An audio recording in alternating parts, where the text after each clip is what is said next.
Arkham Knight takes place 1 year after the events of Arkham City. The city is much quieter, crime has reduced to almost zero, and Batman is at the very peak of his powers. But the supervillains haven't been quiet, they've been working behind the scene and plotting their big revenge. And they've realised that they have no chance of owning and taking over Gotham while Batman is still around. And with Joker gone, with Joker being dead following the end of Arkham City, all the supervillains have decided to work together to get rid of their one nemesis, the Batman. And the game takes place on this one night where the supervillains work together and wage war on Gotham. They all have their own agenda, they all have their history with Batman. That's the great thing about the previous two games. We've established these conflicts and now we're allowing them to play out. Yeah, each villain has their own reason, their own kind of methodology for taking down Batman. They all have the same end goal, but their ways of achieving it are unique to their characters. It's not a truly unified alliance. There's definitely some grey area in there. Yeah, so Gotham's kind of interesting, I think, because it's sort of regenerating, it's rejuvenated, because following the events of Arkham City,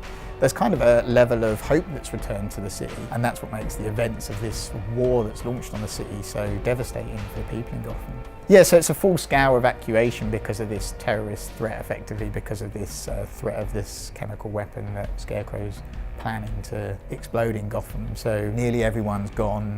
There are obviously police there, but they're massively outnumbered by the gangs. I guess it makes it nice and clear for the player as to their objective. And it's also important that you always feel like Batman, you know, that we don't want you driving around and smashing into like a family of four driving around in their sedan. The big promise of the game is that you feel like Batman, that you should, you know, be the Batman. So for us, we want to make sure that the setup of the game allows the player to do that in the best possible way. But it's not, definitely should say, the city's been evacuated, but it's fully occupied as well. You know, like the gangs have moved in, we're talking hundreds of gang members on the streets, they're tearing the place to pieces, they're joyriding around in cars. So it's not that it's an empty city, it's a fully occupied city, but it's been occupied by hundreds and hundreds of gang members. Yeah, it's a Gotham like you've kind of never seen before.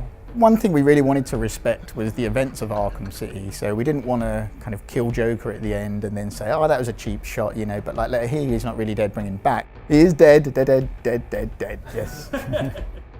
There's references back to Joker in the game. Obviously, he's a major part of the first two games. It definitely has an impact. We wanted it to feel like, right, what happens when Joker dies? What does that create in this universe? And it creates this kind of power vacuum. And I think what's really interesting for us is that we felt that Joker was like this disruptive force that actually stopped the different supervillains from working together, because he was the one who was sort of agitating all of them, and he was this random element in the middle of all of that. And once he's taken out of the equation, we looked at it and said, well, it's really interesting, because actually the supervillains realise much quicker that working together is actually something that would really be in their interest to destroy the Batman. So it was about really how do the other supervillains fill that power vacuum, and that for us was a really interesting dynamic with Joker being out of the equation.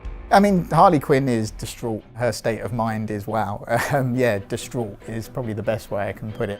You know, she's seeking revenge very specifically on Batman, who she thinks killed Joker. A lot of people think in the kind of Arkhamverse and the universe are not quite sure what happened in the Monarch Theatre at the end, and there's lots of rumours about whether Batman actually killed Joker or not. Yeah, so she's definitely sworn revenge on Batman. What about talking about Harley Quinn's pregnancy? It's weird that you would kind of plant those seeds in City and then just say, nope, that didn't happen, or it doesn't matter. Yeah, it was an idea we were sort of toying with, you know, like what does it mean to her? And it actually was something that was always a phantom pregnancy, that she never really was pregnant, that she wanted to be pregnant so much that sometimes can happen, that you get a positive reaction even though you're not. And that was always kind of the story, and I guess we were sort of surprised that people picked up on it quite as much as they did. Even when we first put it in there, she wasn't really pregnant, and then we sort of had to sort of, all right, hang on, we don't want it to get out of control, we want to make it clear that she's not actually pregnant. So that was how we kind of closed that off a little bit in the DLC.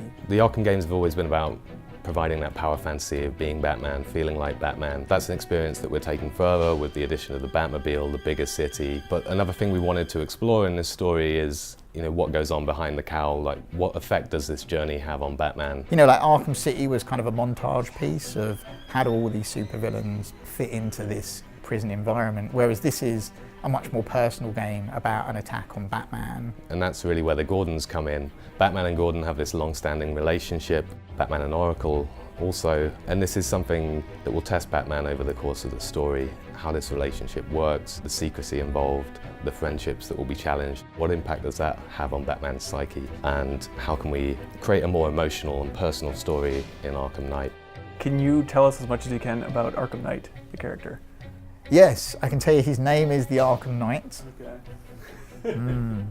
And that's pretty much about it. I mean, he's a new supervillain that we've definitely had a lot of fun working on. You know, we felt for this particular arc, we wanted a new character in there because it works so well for this story that we're telling. We've still definitely got all the classic characters back, and these are characters, you know, you really know and love, and then we wanted to bring someone new in who could push and test Batman in new ways, you know, and it was also great for us personally to sort of have that opportunity to contribute a little bit to the Batman universe as well.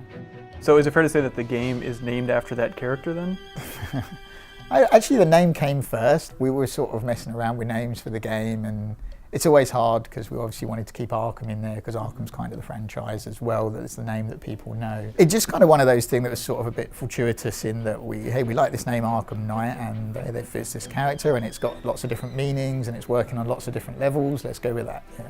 From the little we know about Arkham Knight as a character, like he's holding a gun, but he kind of looks like Batman. Is the whole idea for the character that he's the complete opposite of Batman?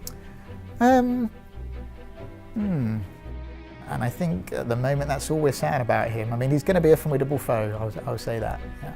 We have a small team of in-house writers now, which is a first for Rocksteady. So we have a little kind of writer's room in that we can bounce ideas off each other, we can iterate very quickly. Sefton knows the game inside out. He's working on it day to day with the team in the studio.